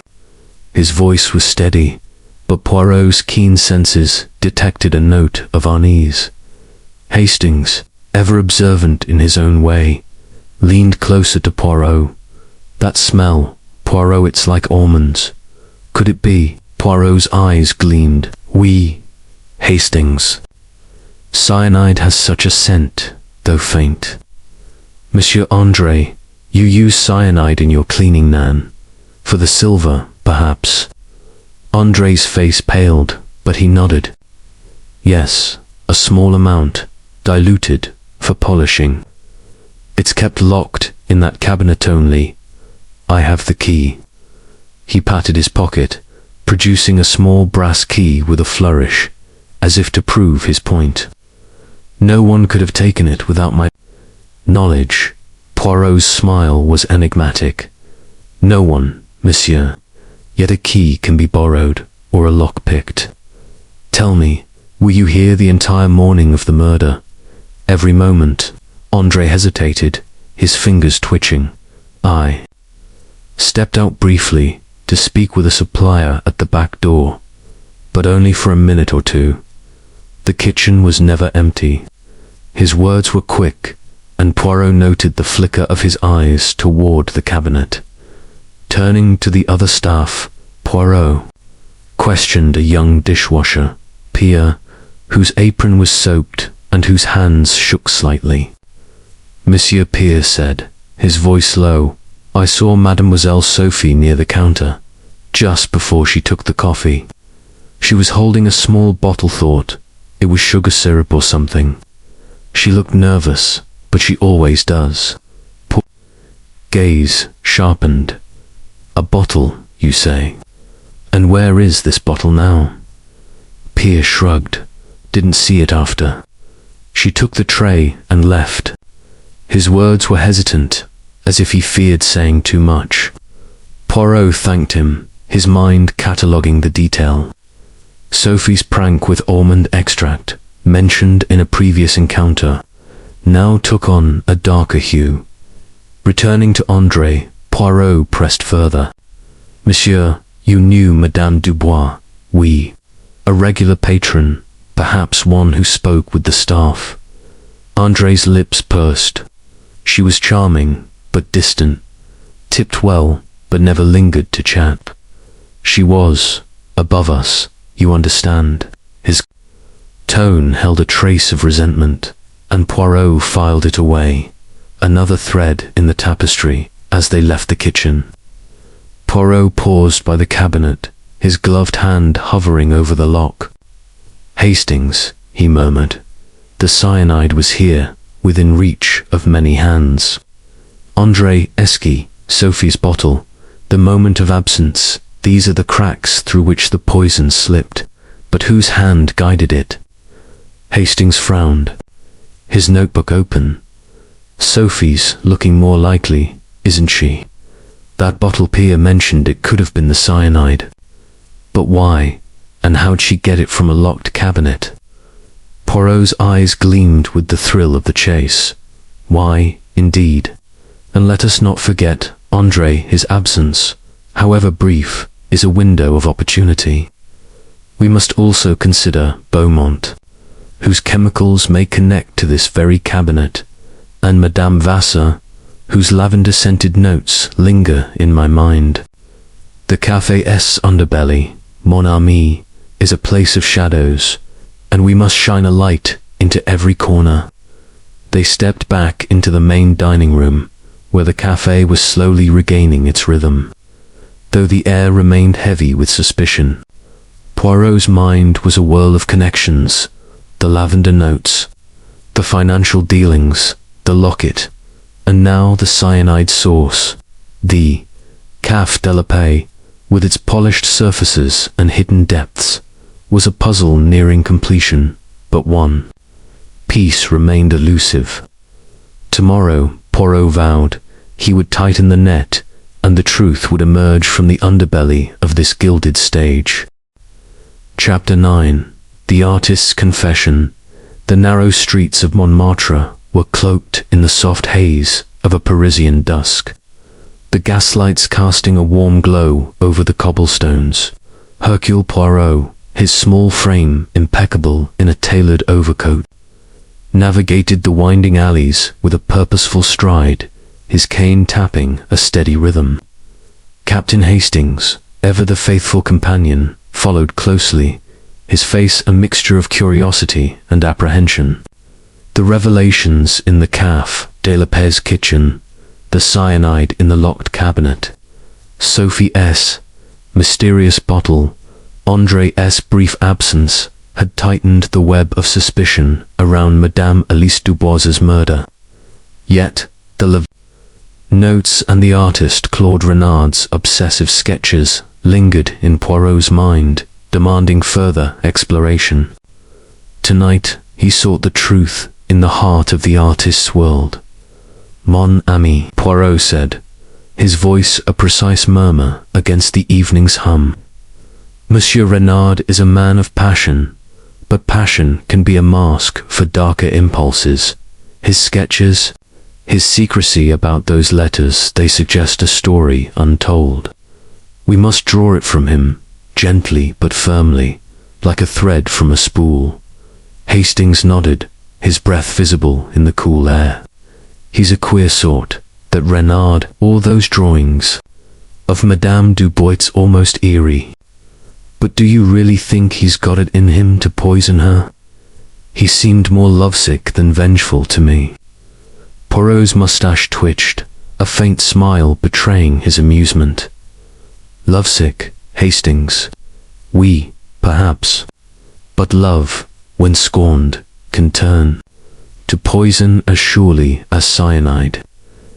We shall see what Monsieur Renard confesses when pressed by Hercule Poirot. They arrived at a dimly lit bistro on the Place du Tertre, where Renard had agreed to meet them. The establishment was a far cry from the elegance of the Café de la Paix's wooden tables scarred, its air thick with the scent of cheap wine and tobacco. Renard sat in a corner, his dark hair dishevelled, his grey eyes fixed on a glass of absinthe. His sketchbook lay open before him, a new drawing of Madame Dubois taking shape, her violet eyes rendered with haunting precision. He looked up as Poirot and Hastings approached, his expression a mix of wariness and resignation. Monsieur Poirot, Renard said, his voice low and rough, I thought we'd said all there was to say. Why this meeting? The police have hounded me enough. His fingers tightened around the glass, and Poirot noted the faint tremor, a sign of nerves stretched thin. Poirot seated himself opposite, his posture erect, his green eyes piercing yet gentle. Monsieur Renard, Hercule Poirot does not hound. I seek only the truth, and you, I believe, hold a piece of it. Your sketches of Madame Dubois, they are more than art, Nan. They are a confession of the heart. Tell me, what was she to you? Renard's gaze dropped to the sketchbook, his fingers tracing the lines of her face. She was everything, he said, his voice barely above a whisper. Her beauty, her grace, it was like a light I couldn't look away from. I told you before. I tried to speak to her, to show her my work. She laughed, said I was a dreamer, but I couldn't stop seeing her, drawing her.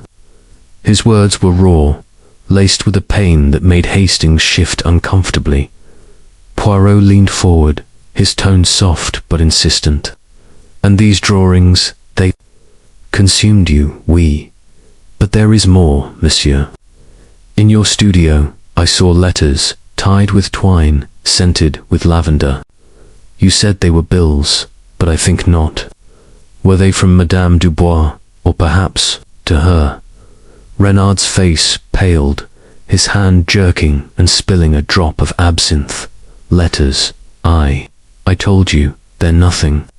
Just correspondence. His eyes darted to the side, and Poirot sensed the lie, as clear as a discordant note in a symphony. Do not dissemble, monsieur, Poirot said, his voice firm but kind. The notes found in Madame Dubois's apartment, lavender-scented, threatening, bear a resemblance to your world. Leave him, or you will regret it. Did you write these in a moment of despair? Or did you receive them, perhaps from another who shared your passion? Renard's shoulders slumped, and he ran a hand through his hair, his composure unraveling. All right, he said, his voice breaking. I wrote notes to her. Not those threats, but letters. I poured out my heart, foolish, I know.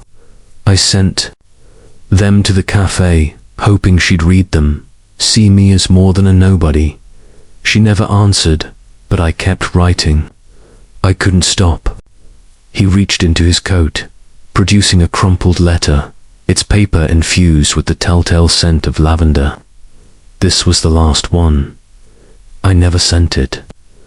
Poirot took the letter, his gloved fingers handling it with care. The handwriting was different. From the threatening notes, more erratic, less precise, but the lavender was unmistakable. The letter spoke of unrequited love, of a longing to be seen, but there was no malice, only sorrow. And these threatening notes, Poirot pressed, you know nothing of them. Renard shook his head, his eyes haunted. Nothing, I swear. I loved her, Monsieur Poirot. Even after she laughed at me, I couldn't hate her when she died. His voice cracked, and he buried his face in his hands. I was sketching her, like always. I saw her take the coffee, then she gasped, fell. I wanted to run to her, but the crowd, the noise, it was too much. Hastings, moved by the artist's anguish, leaned forward. Look here, Renard, you're not doing yourself any favors keeping secrets. If you didn't do it, why hide the letters? Renard looked up, his eyes red-rimmed. I was ashamed. They're pathetic, aren't they?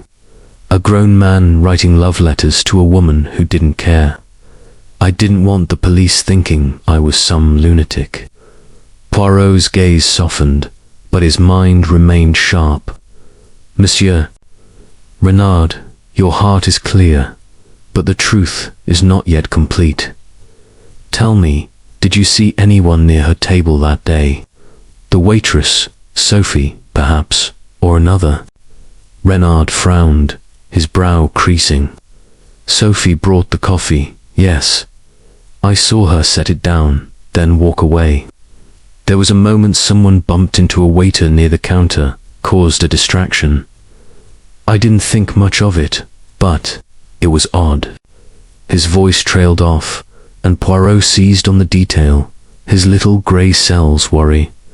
A distraction, you say? Poirot's eyes gleamed. Who caused it? A patron, a staff member? I couldn't see clearly, Renard admitted. It was just a flash, someone in a dark coat, maybe. Everything happened so fast. His words were vague, but Poirot noted the sincerity, another piece in the puzzle. Rising, Poirot adjusted his hat with care. Mercy, Monsieur Renard, your confession is a step toward the truth. Do not leave Paris, for we may speak again. He bowed slightly, and Hastings followed him out, casting a sympathetic glance at the artist, who sat staring at his unfinished sketch. In the cool night air, Hastings exhaled, his voice low. Poor chap, Poirot. He's a wreck, I don't think. He's our man too, wrapped up in his feelings, to plot a murder. Poirot's mustache twitched. Feelings, Hastings, can drive a man to desperate acts. But I agree, Renard's passion is not that of a killer. His letters, though they confirmed the lavender thread, and this distraction, he mentions it, is significant. A moment of chaos. A dark coat. These are the tools of a careful hand. We must return to the café, to Sophie, to André, and perhaps to Beaumont, whose shadow looms large. As they walked through Montmartre, the city's bohemian heartbeat pulsed around them. Laughing, musicians strumming, lovers whispering in doorways. But Poirot's mind was elsewhere, weaving the threads of Renard's confession, Sophie's fear, and the cyanide's path into a pattern that grew ever clearer. The Café de la Paix, with its gilded elegance and hidden undercurrents, held the key, and Poirot was determined to unlock it. Chapter 10. The Businessman's Gambit. The morning sun pierced the Parisian fog, casting a golden sheen over the Seine as it flowed past the Quai des Grands Augustins. Hercule Poirot, his silhouette crisp in a tailored black suit, stood before the towering glass facade of Beaumont Enterprises, his cane gleaming in the light. Captain Hastings, ever his stalwart companion, adjusted his tie, his face etched with the tension of their recent discoveries. Claude Renard's heartfelt confession, the lavender-scented notes, and the tantalizing clues from the Café de la Paix kitchen had tightened the web around Madame Alice Dubois's murder. Now, Poirot's focus returned to Monsieur Philippe Beaumont, whose polished charm and vague alibi hinted at a deeper role in the tragedy. The businessman's world of wealth and ambition was a chessboard, and Poirot was determined to uncover his gambit. Mon ami Poirot said, his voice a precise whisper against the hum of passing carriages. Monsieur Beaumont is a player of games, smooth words, calculated moves. His alibi, it is like a house built on sand, and his connection to cyanide, it is no mere coincidence. Today, we shall press him, and the truth will shift beneath his feet. Hastings nodded, his brow furrowed. He's a slippery one, Poirot. That business about meeting a client, it's too convenient. And those chemicals in his factories. I'd wager he had access to the poison. But how did he get it into the coffee without being seen? Poirot's moustache twitched, a faint smile betraying his anticipation. Wager, Hastings. Non. Hercule Poirot does not wager. He deduces the coffee, the kitchen, the moment of distraction. These are the pieces of his gambit. We shall see how he plays when cornered. They entered the offices of Beaumont Enterprises, where the marble lobby gleamed with the arrogance of wealth. The receptionist, her demeanor as polished as the floors, escorted them to Beaumont's private suite, where the view of the Seine was a breathtaking canvas of light and water. Philippe Beaumont stood behind his mahogany desk, his dark hair slicked back, his hazel eyes flickering with a guarded warmth. His tailored suit was impeccable, but Poirot noted a subtle tension in his posture, a crack in the facade of confidence. Monsieur Poirot, Captain Hastings, Beaumont said, his smile practiced, but strained. Back so soon? I've told you all I know about poor Elise. This tragedy's a shock, but I'm a busy man. How can I help you today? His tone was cordial, but his fingers tapped lightly on the desk, betraying a restlessness. Poirot seated himself, his posture erect, his green eyes unyielding. Monsieur Beaumont, Hercule Poirot seeks clarity, and you, I believe, hold answers. Your meeting with this Monsieur Duponty is vague, Nan. Let us be precise. Where was this meeting? And at what exact hour did you arrive? Beaumont's smile faltered, his hand pausing mid-tap. As I said, I met Dupont at his office on the Boulevard Haussmann around 2 o'clock. We discussed a potential merger routine business. I was there when I heard of Elise's death. His words were smooth, but Poirot detected a slight hesitation, a note of rehearsal. And this Monsieur Dupont, Poirot pressed, his voice soft but relentless. He will confirm this. You have papers, perhaps, to show this meeting occurred. A contract, a letter. Beaumont's jaw tightened, but he gestured to a folder on his desk. Of course, I have notes from the discussion. Dupont will verify my presence. Really, Monsieur Poirot, you're grasping at straws. He opened the folder, revealing a single page of handwritten notes sparse, lacking detail. Poirot's eyes gleamed as he noted the paper's crispness, as if freshly written. Grasping, Monsieur Nan, I merely arranged the pieces of the puzzle. Let us speak of your business with Madame Dubois. This land deal in Provencet was lucrative, oui. Yet she outmaneuvered you, demanding a larger share.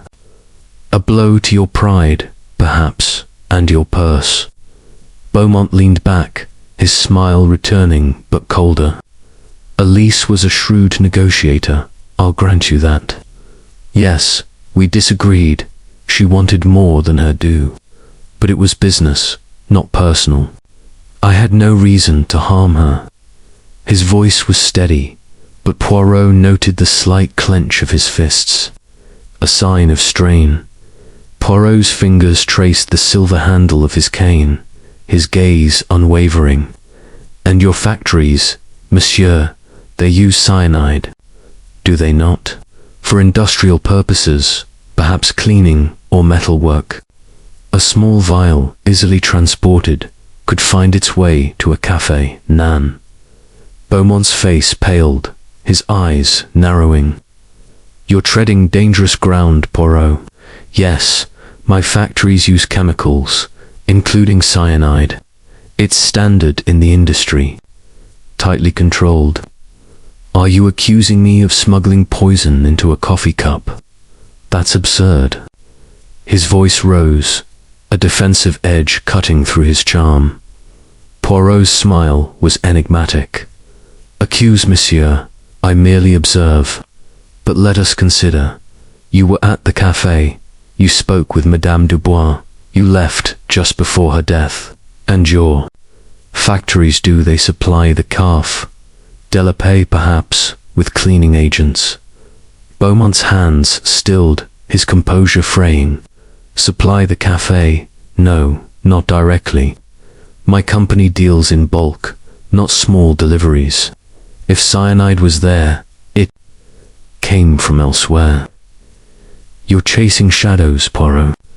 His words were sharp, but Poirot noted the flicker of unease in his eyes. Rising, Poirot paced slowly, his steps deliberate. Shadows, monsieur, perhaps, but shadows cast by light reveal shapes. Tell me, did you ever visit the café's kitchen? Perhaps to speak with Monsieur André, or pass by the counter where Sophie's tray rested? Beaumont stood, his patience thinning. I told you, I left through the main entrance. I had no business in the kitchen. This is ridiculous. A respectable man, not a skulking poisoner. His voice cracked, and Poirot seized on the outburst, his mind cataloguing the reaction. Respectable, oui, Poirot said, his tone soothing but firm. Yet respectability can mask ambition. One final question. The locket found in Madame Dubois's apartment, inscribed to Lisa, forever, was it a gift from you? Beaumont froze, his face a mask of shock. A locket? I don't know what you're talking about. Elise and I were business partners, nothing more. His denial was swift, but the tremor in his voice betrayed him. Poirot bowed slightly, his smile serene. Merci, Monsieur Beaumont. You have been most illuminating. We shall not detain you further for now. He turned to leave, Hastings following, but not before Poirot's gaze lingered on the folder, its sparse notes a silent accusation. Outside, the Seine shimmered under the morning sun, but Hastings's expression was clouded. He's lying. Poirot isn't he? That locket, it's got to be from him.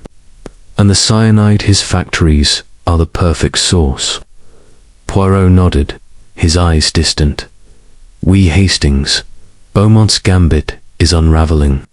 His alibi is weak, his denial of the locket too vehement.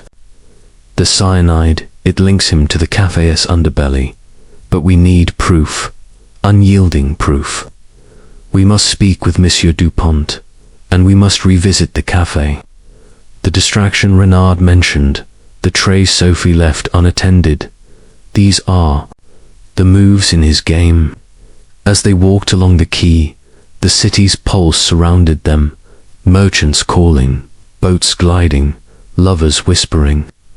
Poirot's mind was a whirl of connections, the lavender notes, the locket's promise, the sign. Path Beaumont's charm was a facade, and Poirot was determined to expose the gambit that had cost Madame de Bois her life. Chapter 11. The final tableau, the Café de la Paix. Its golden awning, catching the pale light of a Parisian afternoon, stood as a silent witness to the tragedy that had unfolded within its walls. The usual clatter of cups and murmur of cultured voices were subdued, replaced by an air of expectant hush as Hercule Poirot, his small frame erect in a tailored charcoal suit, stepped into the dining room. Captain Hastings followed, his face a mixture of anticipation and unease, his notebook tucked under his arm. The investigation into Madame Elise Dubois's murder had woven an intricate web-clod, Renard's obsessive love, Sophie Leroux's wounded pride, Philippe Beaumont's evasive charm, Madame Colette Vassar's bitter vendetta, and the lavender-scented notes that threaded through their lives. Now, Poirot had summoned the suspects to the café, ready to unveil the truth in a final tableau. As was his custom, Mon ami, Poirot said, his voice low but resonant.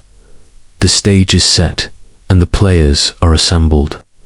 The murder of Madame Dubois was a performance of precision, and today, Hercule Poirot will reveal the director behind it. Observe Hastings, and note the reaction's truth is often betrayed in a glance. Hastings nodded, his eyes scanning the room. It's like a play, isn't it, Poirot? But I'm still not sure who's the villain. Beaumont's got the motive and the means, but Sophie's bottle and Renard's obsession, they're all tangled up. Poirot's moustache twitched, a faint smile betraying his confidence. Tangled, oui, but the threads are now aligned. The little grey cells, they have worked tirelessly, and the pattern is clear. Let us begin. The suspects were seated at a long table in the center of the café, its mirrors reflecting their uneasy faces. Inspector Giraud, his hawkish features taut with skepticism, stood by the door, his arms crossed. This had better be worth my time, Poirot, he muttered.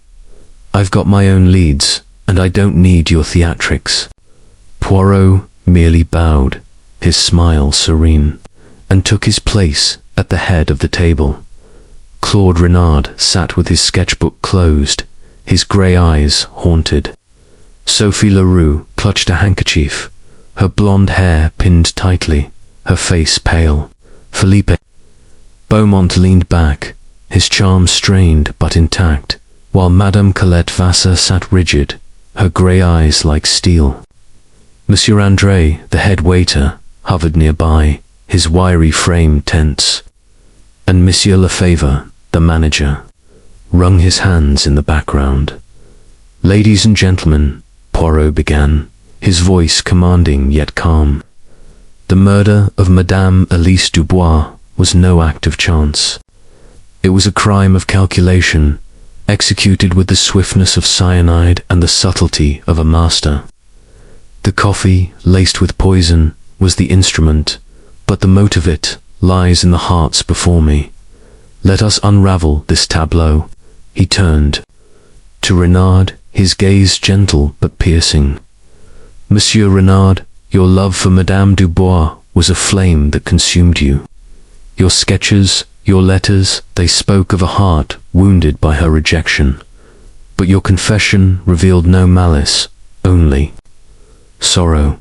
You saw the distraction in the café, the dark coat, but you did not wield the poison. Your role was that of the observer, Nan. Renard nodded, his hands trembling. I loved her, Monsieur Poirot. I could never hurt her. His voice was raw, and Poirot inclined his head, satisfied. Next, he addressed Sophie. Mademoiselle Leroux, your tale is one of humiliation. Madame Dubois dismissed you, mocked your skill, and in the café you served her coffee. The bottle you held a mand extract, you claimed a prank. But cyanide, it has a similar scent, and the tray, left unattended, offered opportunity. Yet, your fear is genuine, and your heart lacks the coldness of a killer. You are not the poisoner, but you saw more than you say, we. Sophie's eyes widened, tears spilling. I didn't do it, monsieur. The bottle was just a jest. I saw someone near the counter, but I was too scared to say. Her voice broke, and Poirot noted her. Glanced toward André, a fleeting betrayal of knowledge. He turned to Madame Vassar, her rigid posture a fortress of pride. Madame, your enmity with Madame Dubois was no secret. The land she took from your family fueled your hatred, and the lavender-scented notes suggested a connection. But your pride is too great for such a covert act. You confronted her openly, and poison is not your weapon. You, too, are innocent of this crime. Madame Vassar's lips thinned, but she nodded, her eyes cold but relieved. I despised her, but I am no murderer. Poirot's gaze shifted to André, whose fingers twitched nervously. Monsieur André, the kitchen is your domain, and the cyanide was kept there, under lock and key. You stepped away, you said, for a moment long enough for a vial to vanish. But your role was peripheral, a cog in the machine. You did not plan this crime, though your negligence opened a door. Andrea's face flushed, but he remained silent, his eyes darting to the floor. Poirot's attention finally settled on Beaumont, whose smile had faded, his hazel eyes wary. Monsieur Beaumont, Poirot said, his voice like silk over steel. You are the architect of this tragedy. Your alibi, it crumbles. Monsieur Dupont's office was empty that afternoon, a fact confirmed by his secretary. Your factory supplied cyanide, and a delivery log, overlooked by Inspector Giraud, shows a shipment to the café's supplier days before the murder. The locket, inscribed to Elise, forever, bears your crest. And your financial dispute with Madame Dubois was no mere disagreement. She threatened to ruin you. Beaumont's face paled, his hands clenching. This is preposterous, Poirot. You have no proof.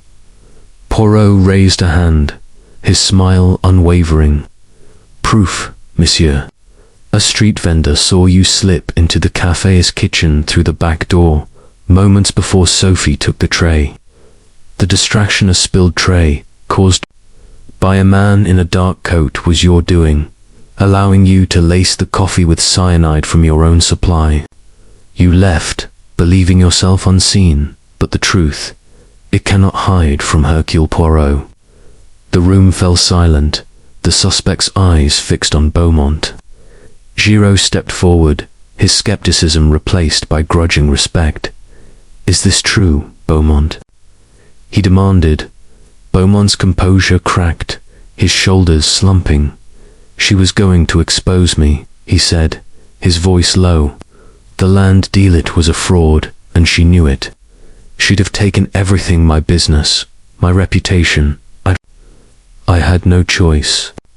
His confession hung in the air, a final note in the tableau. Giraud signalled his men, and Beaumont was led away, his charm extinguished. The café seemed to exhale, its mirrors reflecting a return to order. Poirot turned to Hastings, his eyes gleaming. The truth, mon ami, is a delicate thing, but it always emerges. As the suspects dispersed, the Café de la Paix resumed its rhythm, a stage once more for life's lighter dramas. Poirot's little grey cells, however, were already restless, seeking the next puzzle to unravel. Chapter 12. The resolution, the Café de la Paix, bathed in the soft glow of a Parisian evening, had begun to reclaim its former vitality. The clink of porcelain cups and the murmur of cultured voices filled the air once more, as if the tragedy of Madame Elise Dubois's murder had been a fleeting shadow, now dispelled by the city's relentless rhythm. Hercule Poirot, seated at his familiar corner table, sipped a tisane with the precision of a ritual, his green eyes reflecting the flickering chandeliers. Captain Hastings, opposite him, nursed a cognac, his face a mixture of relief and wonder, at the dramatic denouement that had unfolded hours earlier. The confession of Philippe Beaumont had closed the curtain on the mystery, but the stage of Poirot's mind was still alight with the intricacies of the case. Mon ami, Poirot said, his voice a gentle cadence. The Café de la Paix is a mirror of life logant, yet concealing its secrets. The murder of Madame Dubois was a crime of ambition, masked by charm, but the little grey cells, they see through such masks. The truth, it is always there, waiting to be unveiled. Hastings leaned forward, his eyes bright with admiration. I say, Poirot, you were brilliant back there. The way you pinned Beaumont down, every detail, from the locket to the cyanide shipment. But how did you know it was him, really? I was half convinced Sophie or even Madame Vassar might have done it. Poirot's moustache twitched, a faint smile curving his lips. The heart, Hastings, it can mislead, but the mind it arranges the facts in order. Let us retrace the steps, for clarity is the reward of understanding. He set his cup down, his fingers steepled, and began. From the moment Madame Dubois collapsed, the cyanide was the key swift, silent killer, requiring access and opportunity.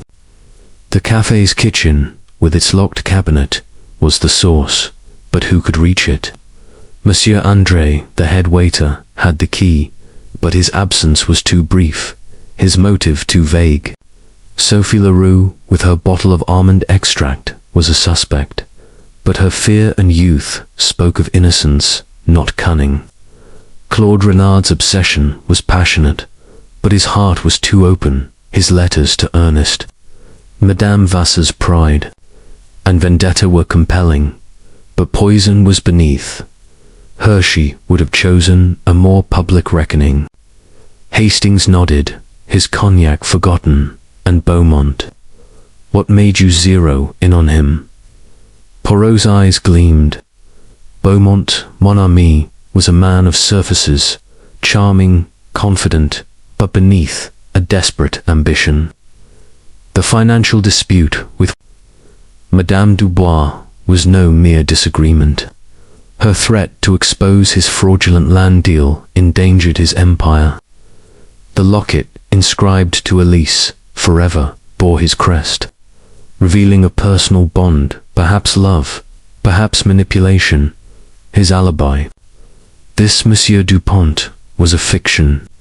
The secretary confirmed the office was empty, and the cyanide his factories supplied it, and a delivery log, overlooked by the estimable Inspector Giraud, showed a shipment to the café's supplier days before the murder. Hastings frowned, piecing it together. But the kitchen, Poirot, did he get the poison into the coffee? He wasn't even there when she drank it. Poirot's smile was enigmatic. Was he not, Hastings? The street vendor, a witness unnoticed by the police, saw a man in a dark coat Beaumont enter the kitchen through the back door, moments before Sophie took the tray. The distraction, a spilled tray caused by a clumsy patron, was his doing, allowing him to lace the coffee with cyanide from a vial he carried. He left, believing himself unseen, but the truth, it leaves traces that Hercule Poirot follows. Hastings shook his head, marveling, and the lavender notes. They threw me off. They pointed to Vassar, or even Sophie. Poirot nodded. The notes, they were a clever misdirection, written by Madame Dubois herself, I suspect, to manipulate Beaumont, to keep him in line. The lavender scent, common among the suspects, was a coincidence that clouded the truth. But the little grey cells, they see beyond such clouds. The café buzzed around them, waiters gliding, patrons laughing, the mirrors reflecting a world restored.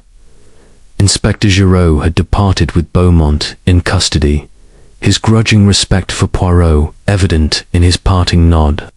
Sophie Leroux, cleared of suspicion, had resumed her duties, her hands steadier now. Claude Renard had retreated to his studio, his sketches a private elegy for a lost muse. Madame Vassar, her pride intact, had returned to her charitable works, her enmity with Madame Dubois now a bitter memory. Hastings sipped his cognac, his voice low. It's a sad business, Poirot. Beaumont threw it all away, his wealth, his reputation, for what? A moment of panic. Panic, oui, but also greed, Poirot said, his tone soft. Madame Dubois was a woman who wielded her power, charm, her wealth, her knowledge like a blade. Beaumont saw her as a threat, and in his desperation, he chose the coward's weapon. But justice, mon ami, it is not cowardly, it is patient, and it prevails. Poirot rose, adjusting his hat with care. Come, Hastings. Paris awaits, and there are mysteries yet to solve. The Café de la Paix will shine again, but for Hercule Poirot, the work is never done. They stepped into the evening, the city's lights twinkling like a constellation of possibilities. The Seine flowed silently, carrying the secrets of Paris into the night. Poirot's mind, ever restless, was already turning to the next puzzle, but for now, the resolution of Madame Dubois' murder was a triumph of order over chaos, a testament to the power of the little grey cells. The end.